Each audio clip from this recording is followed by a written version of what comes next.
Chris Newsom says that they were slow roasted. The Denver Nuggets got it done to them in Game 2 of their Western Conference semifinal series. The point guard, Chris Paul, led the way with 17 points and 15 assists, while NBA most valuable player Nikola Jokic had little to no help as he finished with 24 points, 13 rebounds, and 6 assists. Tonight, we are delighted to be joined by the man who may still be carrying the baggage from this morning. Resident Nuggets fan, former Ateneo Blue Eagle and UAP Mythical Team Selection, the Meralco Bolts, Chris Newsom. New, how you doing, brother? Hey, what's up? What's up? Doing okay. Would be a little bit better with a W, but got to make do with what we got. We got to start off here talking about Chris Paul in general because he's been fantastic. The numbers don't lie. It's been crazy what he's doing. What do you make of his performance? Man, he's playing the best basketball I think I've ever seen him play. He's very in control. He knows exactly what he's doing out there, and no turnovers. That's big time, especially when you're talking about playoff basketball.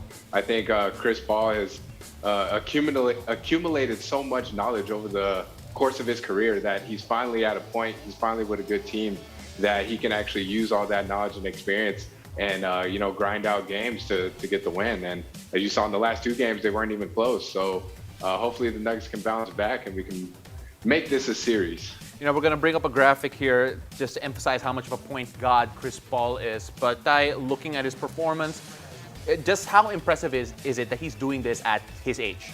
Super impressive, man. I mean, as Chris said, especially in today's era, there's mostly scoring point guards. So it's a nice, breath of fresh air to see a pure point guard doing this well and leading his team this deep into the playoffs. 15 assists, 0 turnover games, 11 for Chris Paul, and all other active players combined, also 11. Crazy what Chris Paul is doing. Nikola Jokic, obviously the MVP, still having a lot of help here. It feels that maybe he's getting a bit played off in the sense defensively being targeted. What's your take on what's happening to Denver?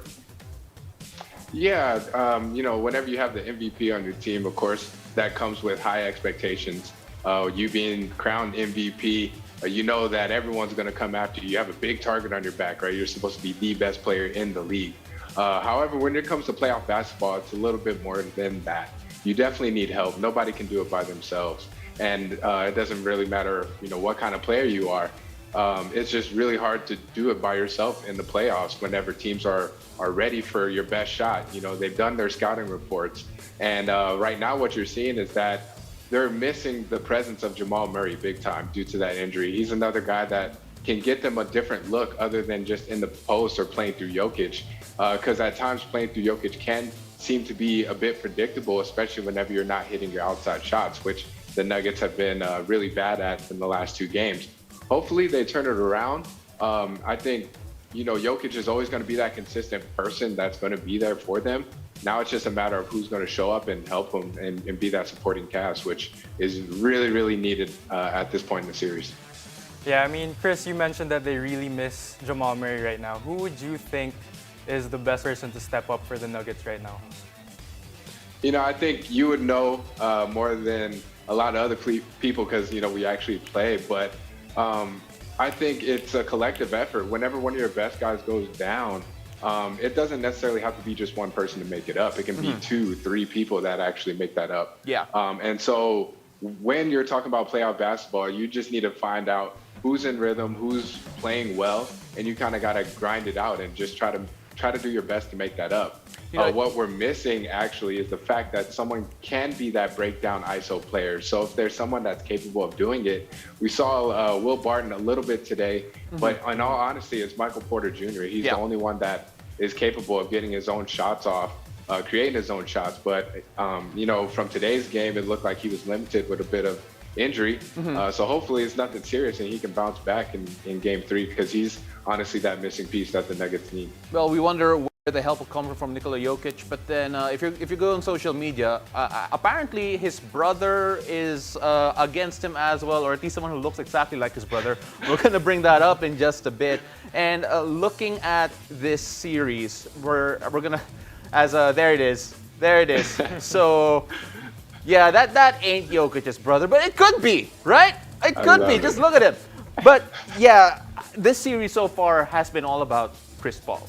And the theme really is the question of what is Chris Paul right now in today's NBA. Do you feel, New, that he is the best point guard left in this playoff series, or actually the entire playoffs that we've seen so far?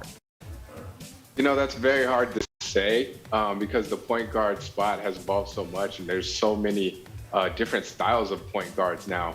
What I think, this is my personal opinion, but I definitely feel that Chris Paul is the best leader.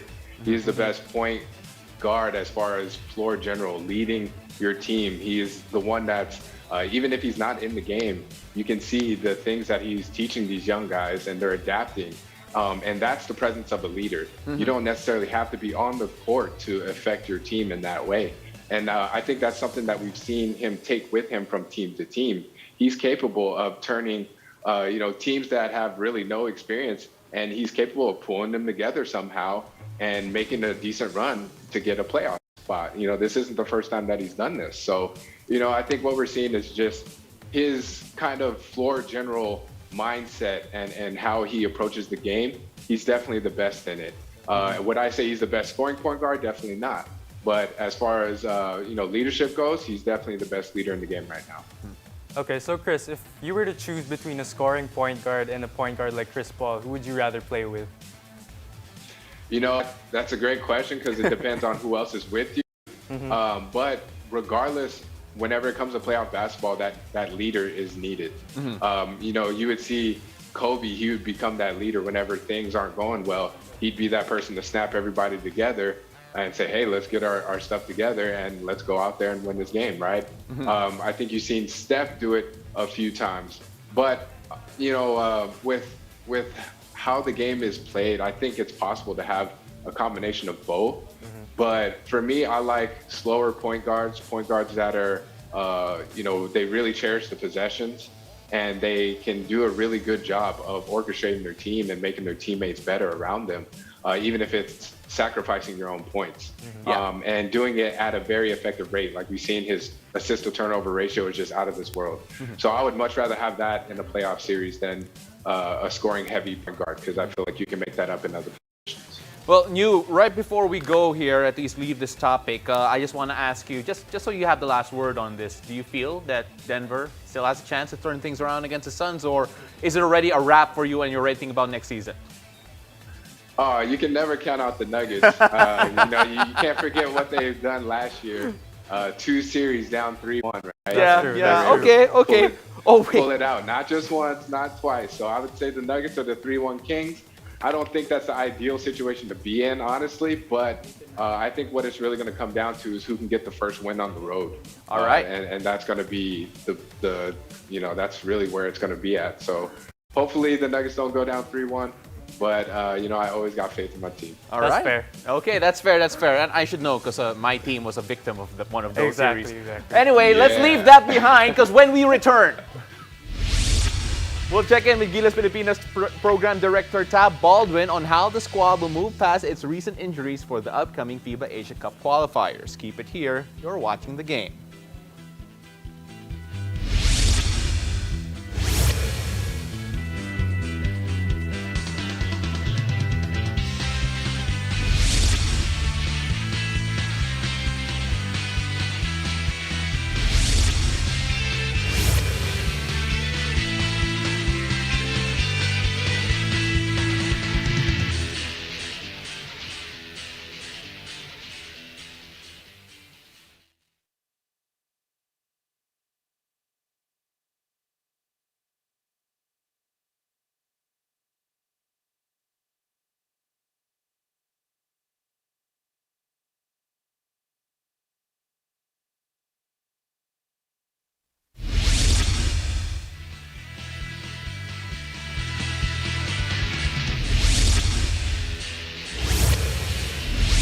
Welcome back to the game. I'm Paulo De Rosario.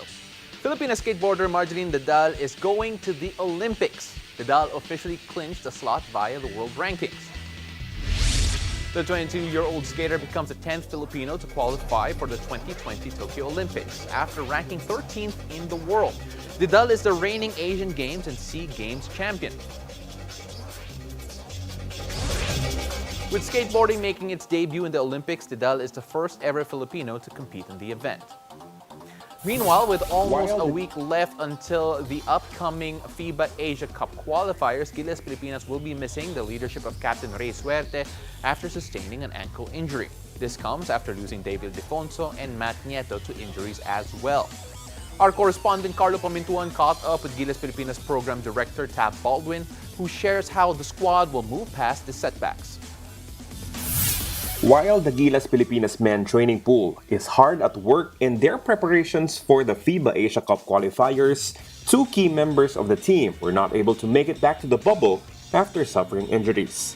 2019 Gilas Special Draft third pick Matt Nieto and incoming Ateneo Blue Eagle Dave Ildefonso won't be able to join the team in their games in Clark, Pampanga and in Belgrade, Serbia. We lost Matt Nieto to a broken hand, so he's going to be out for all of June, probably most of July, but we hope that we can have him back by FIBA Asia. Dave Ildefonso, he went out with a suspected stress fracture in his foot, but upon getting second opinions and things like that, it's just a deep bone bruise in the outside of his foot.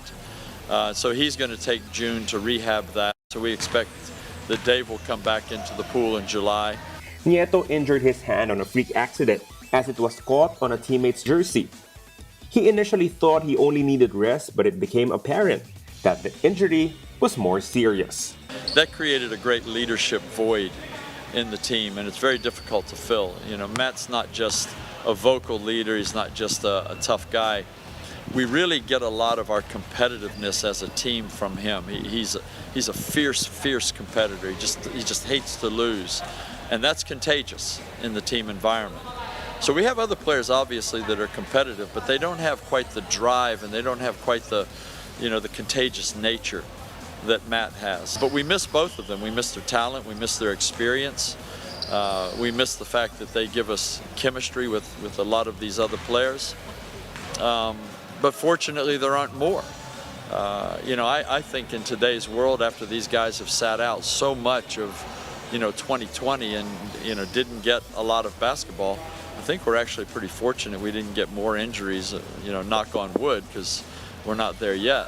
Baldwin knows that no individual could replace what they lost from Nieto, so he is expecting everyone to chip in. Look, I think it's got to be leadership by committee. I don't think we've got anybody who has really stepped up into that role in the same way that Matt did. Certainly we still have his brother Mike there, who's a vocal leader in the environment and creates a lot of positive culture for us. But on the court, it's not the same as when Matt is there with the ball in his hand. Because of Nieto's absence, two young point guards will have an opportunity to test themselves on the next level of competition in SJ Belangel and RJ Abarrientos, while Baldwin continues to hope that Dwight Ramos becomes a more willing leader. SJ and RJ, I think, are both grooming themselves. They've both accepted the challenge of becoming leaders. With Dwight Ramos, it's still a wish for us. He still has a personality that just isn't vocally oriented, and it's got to change. It's a drum we've been beating. It's changing too slowly, but it is what it is. He knows that's his job. So there are guys that will do the job, but they're not going to do it the way Matt did it. Nahirapan kami kasi nawala yung talk na araw-araw narinig namin kay Matt, yung sigaw, yung talagang sasabihin kanya kung mali ka, walang sino-sino. Like, ngayon, pinag-usapan namin, kailangan namin mag-step up. Kailangan namin angatan or kailangan namin ma-maintain kung ano yung naiwan ni Matt dito sa Gilas, sa training namin. So, kailangan namin maging aggressive on defense and offense, sa communication namin on teammates, paano namin ma-lead sa mga plays, lalo na sa plays namin. So, yun lang. So for us, it's a big shoes to fill in, pero we're motivated na we will fill in that leadership role na iniwan ni Kuya Matt. Pero as of now, we need to learn ano pa mga needs namin as a point guard. Pero we're ready. We're ready na we will fill in that role ni Kuya Matt. From Calamba, Laguna, Carlo Pamintuan for One Sports Plus. That was Carlo Pamintuan reporting from the Gilas Pilipinas training bubble in Calamba, Laguna. Now, to help us discuss the outlook of the national squad, we still have my partners for today, Tyler Teo and Chris Newsome. Nuno, I'm going to start with you first. When you have a squad plagued by injuries, where does your mind go if you're one of the guys healthy and expected to step up? You definitely have to have that next man up mentality, especially whenever you're talking about the international level. Now you have to be solid, 1 all the way through 15. So even though one person goes down, the system should be in place, which Coach Tab has been doing really well, that you just plug in another guy. Of course, each player comes with their differences, their specialties and stuff like that.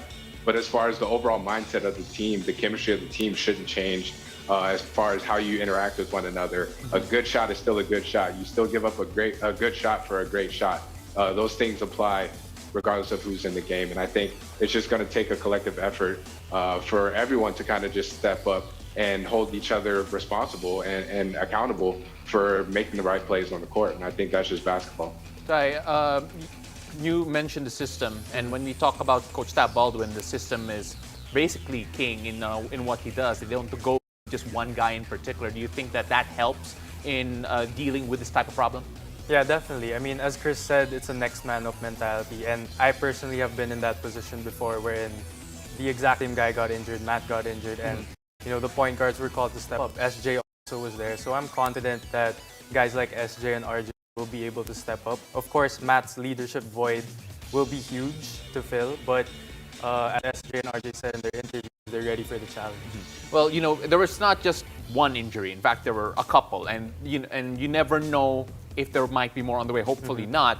But then, as a player in that type of situation, do you suddenly start to feel a bit more careful with yourself, the way you prepare, the way you train, and make sure that, okay, since bodies are going down, I got to be extra healthy coming into this one? I think it's natural to feel that way, but at the same time, injuries are part of the game. So you can't just, expect to practice lighter and not get injured. Sometimes you still get injured, sometimes even more when you don't take it 100%. So it's just something that you have to adjust to. And as I mentioned earlier, it's just got to be next man up mentality because it's something you can't control.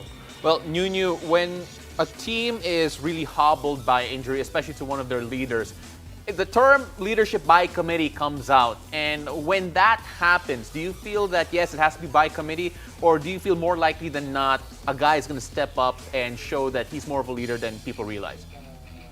I think that's a great question, but when you talk about leadership by committee, that is also implementing what the system actually is built for. Yes, you have a point guard that's supposed to call out the plays and kind of get you into certain positions, but like I was saying before, it's up to each other. It's up to each individual player to get the best out of each other. So, for example, if two people miscommunicate on a pick and roll, that really doesn't have anything to do with leadership, but it's more of, will those two people come together and figure that problem out? Who's going to be the leader in that small instance that you come together and say, hey, what are we going to do on that pick and roll? Are we going to switch? Am I going under? Am I going over? You talk out those little situations between each other. That has nothing to do with, the overall leadership of commanding the whole team. Yeah. Right? So I think that's what it means by leadership by committee, is that each individual player has to be responsible for what they're doing and the actions that they have with their corresponding teammates. Yeah, yes, Mike is still a big piece because he's the commander of the whole group as a unit. Yeah. But that's still something that you can see people do from the sideline. Like we see Chris Paul that's doing that even when he's on the bench. Yeah. He can still tell his guys, hey, talk to each other. Hey, figure it out. Hey, let's switch on that. That's still things that Matt can do. And it's up to the teammates whether or not they want to embrace that and actually come out and hold each other responsible or be more vocal in that sense. Well, let's see how that will evolve once the bubble starts. Again, you love your insights, and I'm sure you're going to want to listen to what's coming up next, because after the break, we'll go inside the game of Gilas Pilipinas Frontcourt tandem, Isaac Go and Kouame, as they prep for the upcoming FIBA Asia Cup qualifiers from the Kouame bubble. Stay tuned, you're watching the game.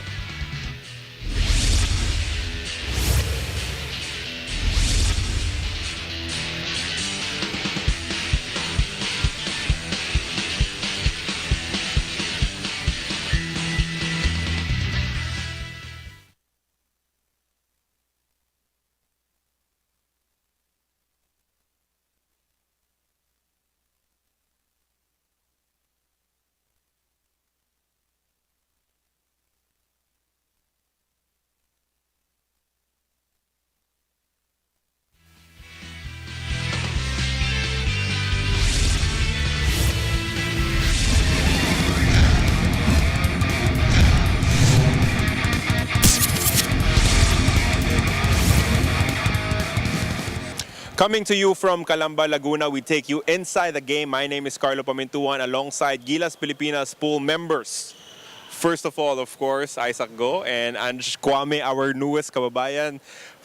The first question is, you've been teammates for the longest time. Can you tell us what the difference is between training for Ateneo and training for Gilas Pilipinas? First of all, I'm tired of him. I thought I was getting rid of him when I entered the draft. So now he's a naturalized player.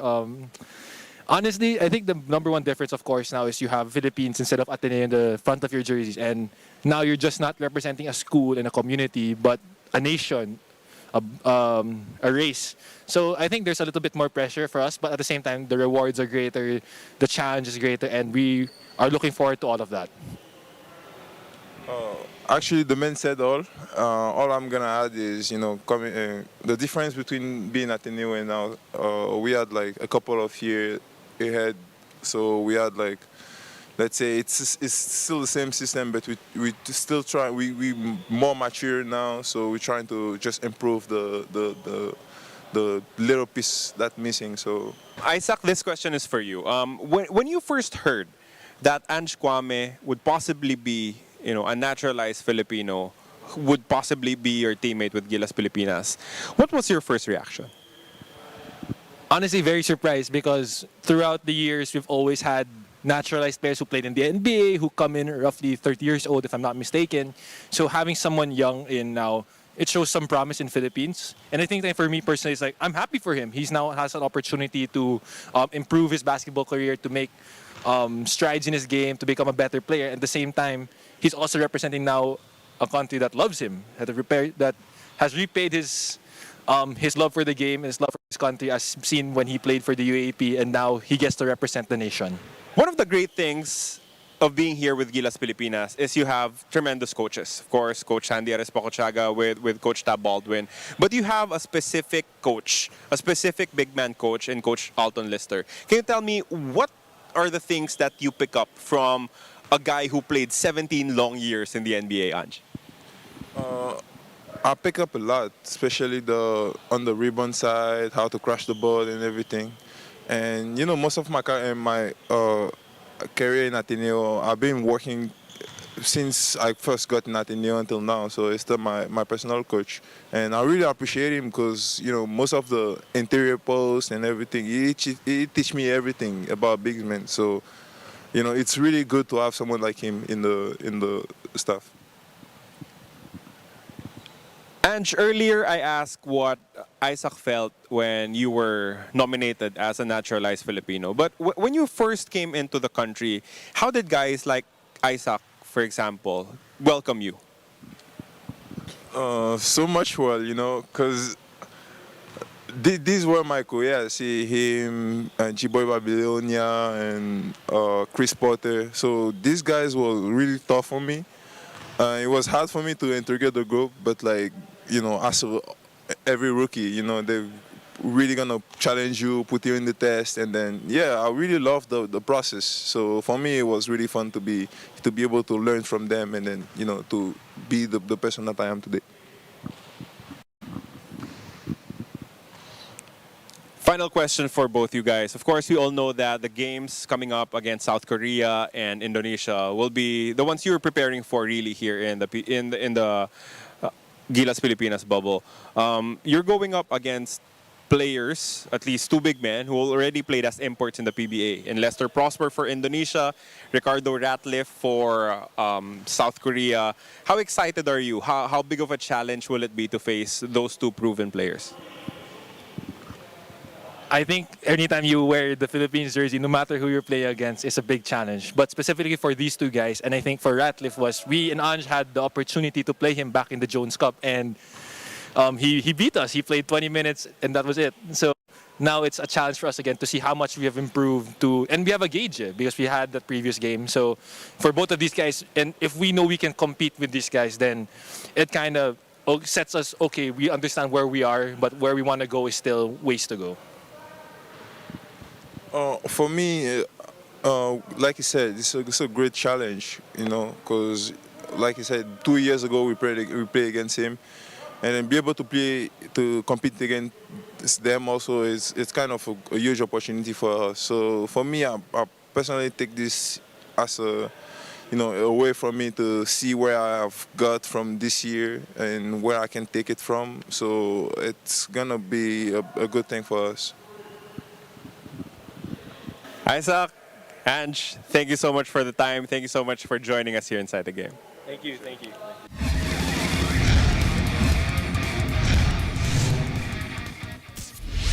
Still joining Tyler and I to talk about these two guys manning down the pain for our national team is Chris Newsome. But I'm going to ask you first, Big Chill, obviously still the best nickname in basketball. What do you think their roles will be here, in particular, along with Ange Kouame in the upcoming FIBA Asia Cup qualifiers? Well, obviously, they're both going to play huge roles. Ange, in particular, I think, is going to be the defensive anchor for Gilas. And Isaac, of course, is the prototypical international stretch big man, which is going to be huge for us as well. But I want to ask Chris, what do you think the right tactical solution should be? Should they play both of these guys at the same time, or do you think they should have at least just one of them on the court? That's a great question, Ty. I think it's going to come down to how you're going to get stops. Offensively, there's always a way that you can score. You can always find, that person that is just gifted, a natural scorer, or you can manipulate the offense in certain ways. But when you're talking about the international game, you got to be able to defend in order for you to even have a chance. Because, other teams are just offensively gifted and they can shoot the ball at a clip that you've never seen, especially we're talking about big guys. Yeah. 6'10", 6'11" guys shooting at a 40% clip from the three-point line, which is insane. But, it's how are you going to stop those guys? That's the real question. If you have to have both guys on the floor at the same time so that way you can switch, that way you get the stops, then, by all means, I don't see why not. Will you have to worry about foul trouble if they decide to switch the game plan up? Yeah, you will. And then that's where you have to be a little bit more selective. And that's where you're probably going to have to change your game plan a bit to, double rotate or just a lot of other things that you have to try to do. But I do think that they can complement each other pretty well. Ange being that inside presence and Ice having the shot that he has, I think they will be able to coexist for sure. Well, but again, like I said, it comes down to how they get stops. Well, we're going to find out whether or not you think like Coach Tab Baldwin soon enough. The FIBA Asia Cup qualifiers is coming very soon. Gilas Pilipinas basketball is back. New, thank you for joining us. Ty, thanks for joining us as well. And, this is a very Ateneo episode, so I'm glad I'm the one captaining this ship as a Lasallian. Very proud of who I am and making sure that these guys stay in line. Thank you for joining us. My name is Paul De Rosario. This has been The Game.